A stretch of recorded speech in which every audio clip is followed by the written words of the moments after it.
So what's up? Magandang gabi sa inyong lahat, mga kamamay. Once again, muli ako nagbabalik, Mamay Love Advice, upang maghatid na naman sa inyo ng ilang dagdag kaalaman, ilang bagay na maaari niyo pong kapulutan ng tips upang may apply niyo rin sa inyong buhay pag-ibig. Okay? So napakaganda ng ating topic ngayon. At ang magiging topic natin ngayon is mga bagay na dapat mong gawin upang mas lalo kang mamiss ng isang lalaki. Okay? So, I'm sure naiiyak ang lalaki once na ginawa mo ito kasi mamimiss ka niya. Okay? Kung handa ka na, isa lang hinihiling ko if ever na gusto mo ng aking mga video, yung lahat ng aking mga love advices na ginagawa at sineshare sa inyo, don't forget to click the subscribe button and notification bell para po lagi kayong maging updated sa lahat ng mga love advice na maaari kong i-share sa inyo. Okay? So, huwag na natin masyadong patagalin pa ang video ito at simulan na natin. So, ano nga ba mga kamamay ang mga bagay na dapat mong gawin upang umiyak ang isang lalaki sa pagkamiss sa'yo? So, number 1, gumawa ka ng happy moments together. Okay? So, sa tuwing lalabas kayo, sa mga oras na mamamasyal kayo, or sa mga oras na magkasama kayo sa bahay, so, wag mong gawing boring ang bawat sandali. Wag mong bigyan palagi ng sakit ng ulo ang inyong mga partner. Girls, sinasabi ko sa inyo, kailangan hanggat maaari, pakitahan nyo sila ng mga happy moments o magagandang bagay na nagmumula sa inyo. Kasi ito is magiging memory eh. Ito is magiging kasaysayan. Ito ay magiging memorable moments ninyong dalawa. So, paano kanya mamimiss kung hindi happy moments ang gagawin nyo? Kung hindi masasayang bagay ang gagawin nyo? Sa tingin mo, mamimiss ka ba ng isang lalaki kung puro na lang sakit, away, okay? Sakit sa ulo ang ibinibigay mo? Di ba hindi? So, kaya kung ako sa inyo mga kamamay, ugaliin nyo na mas maging masaya ang inyong bawat pagsasama. Okay? So, isipin nyo palagi yung mga bagay na makapagpapasaya sa inyo. Okay? Ng mga panahong nagliligawan pa kayo. Ayan. So, huwag nyo isipin yung mga problema na dumarating sa po kasama sa buhay. Mag-asawa, buhay, magjowa. Okay? Yung mga problemang ganyan. So, pilitin nyo na labanan ang bawat tukso o bawat mga pighati sa inyong relasyon. Kasama yan sa equation mga kamamay. Kaya kung ako sa inyo, pilitin nyo na mas maraming happy moments ang inyong magawa together. Kasi dyan nyo po mamimiss ang isa't isa. Okay? For example, matagal kayong nagsama at palagi kayong masaya. Tapos, nagkahiwalay kayo or something, nagtrabaho ang isa sa malayo, ang isa na iwan dito.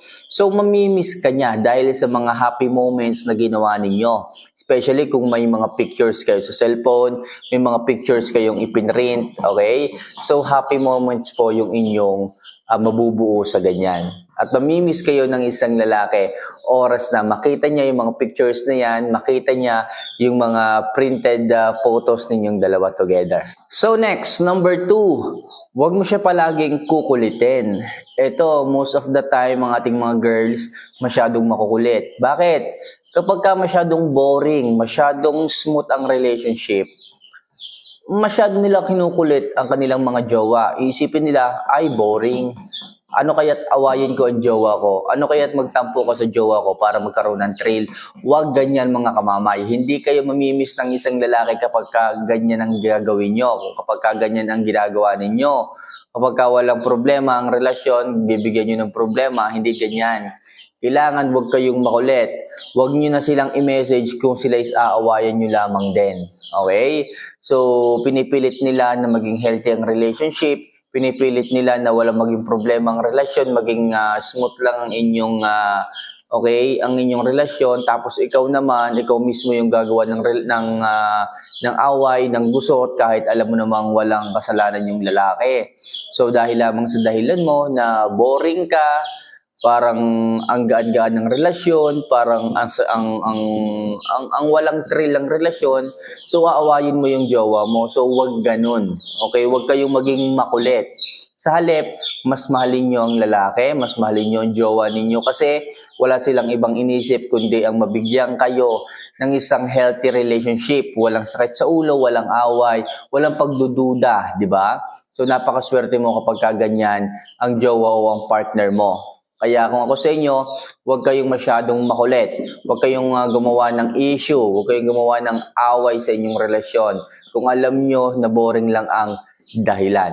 Okay? So number 3, ipagluto mo siya minsan ng masarap na pagkain. Okay? So makakatulong to upang ma-miss kayo ng isang lalaki. Bakit po? Kasi po, hindi po sa lahat ng pagkakataon magkasama kayo. May pagkakataon na dumarating na magtatrabaho siya sa malayo, may hiwalay siya sa inyo dahil sa trabaho. So every time nakakain yan, ang gusto nating mangyari, kayo ang maisip nila. Upang mas mamiss kayo ng isang lalaki, ipagluto nyo rin siya. Okay? Sa mga oras na wala kayo, sa mga oras na malayo sila sa inyo, oras na kumain sila, maiisip nila kayo. Okay? Sasabihin nila, ganito rin yung niluluto sa akin ni Honey sa bahay. Sana dumating yung time na ipagluto niya ulit ako. Namimiss ko na yon. So yun ang isang bagay na ibig kong sabihin sa inyo. Ipagluto nyo rin kasi isa yung way upang mamiss kayo ng isang lalaki. Okay? Hahanap-hanapin niya ang luto mo. Hindi lang ang luto ng Diyos, maging luto mo. Okay? So number 4, suportahan mo siya sa kanyang mga pangarap. Okay? So lagi mo siyang susuportahan dahil sa jowa mo siya, dahil sa partner kayo, suportahan niyo palagi. Kasi kapag sinusuportahan niyo ang isang lalaki o ang isang babae o ang kapwa ninyo, okay? So lumalaki yung tsansa na hanap-hanapin niya yung moral support na ibinibigay mo sa kanya. Okay? Kasi dumarating din sa buhay ng isang tao ang mag-isa sila. Okay? So, ipakita nyo sa kanila na kahit kayo is magkahiwalay, nandyan pa rin yung moral support mo. Okay? Nandyan pa rin yung suporta mo kahit na cellphone lang ang inyong hawak or magkausap lang kayo sa cellphone. So, ipakita mo yung moral support mo. At dyan, mamimiss ka ng isang lalaki kapag ginawa mo yung moral support na sinasabi ko sa inyo. Kailangan ipakita mo na sa lahat ng pagkakataon, nandiyan kayo, one call away lang kayo, na isang text, isang chat lang nila is makakasagot kayo. So kapag ganyan, mamimiss kayo ng isang lalaki. Okay? So wag naman yung pag itinext kayo, sa halip na replyan ninyo, nabasa nyo na, isisin nyo lamang. Hindi kayo mamimiss ng isang lalaki kapag ganyan. Kailangan ipakita nyo na nandiyan kayo palagi sa kanilang nilikuran, nakasuporta, nakasubaybay. Okay? At number 1 fan ninyo para mamiss kayo ng isang lalaki. So, kailangan suportahan nyo sila sa kanilang mga pangarap. And last, huwag kang pabigat. Okay? So, yung iba nating mga girls dito, wala nang ang trabaho, wala nang ang ginagawa sa bahay, pero puro problema pa ang ibinibigay. So, mga girls, huwag naman kayong ganyan. Hindi kayo mamimiss ng isang lalaki kung puro na lang problema, sakit sa ulo ang inyong ibinibigay. Pabigat pa kayo. Sa halip na magtino kayo sa bahay, sa halip na gawin nyo na lang is mga gawaing bahay, kung ano-ano pang ginagawa ninyo. Okay? So, ang dami nyo binibili sa Shopee, ang dami nyo binibili sa mga online stores, which is hindi nyo naman kailangan o hindi naman kailangan ng pamilya. Okay, na dapat sana nagiging budget nyo na sa isang linggo, hindi, napupunta sa inyong mga binibili sa sa Shopee o kung ano-ano pa man, di ba?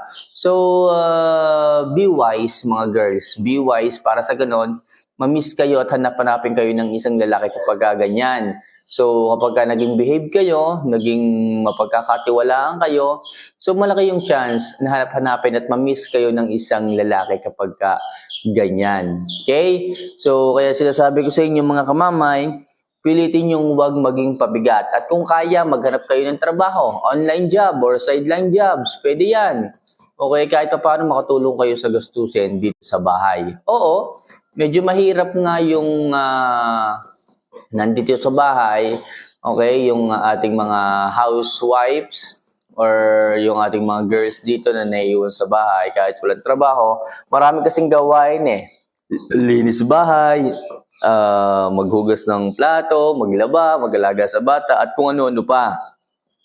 Pero wag nyo sanang gawing dahilan yan upang hindi kayo maging wais. Okay? So, marami pa rin paraan upang kumita ng pera kahit nasa bahay kayo. Kaya pilitin ninyo na wag maging pabigat sa inyong mga jowa, sa inyong mga partners kasi napakalaki ng pagkakataon na mamiss kayo ng isang lalaki kung kayo ay katulong nyo sa buhay.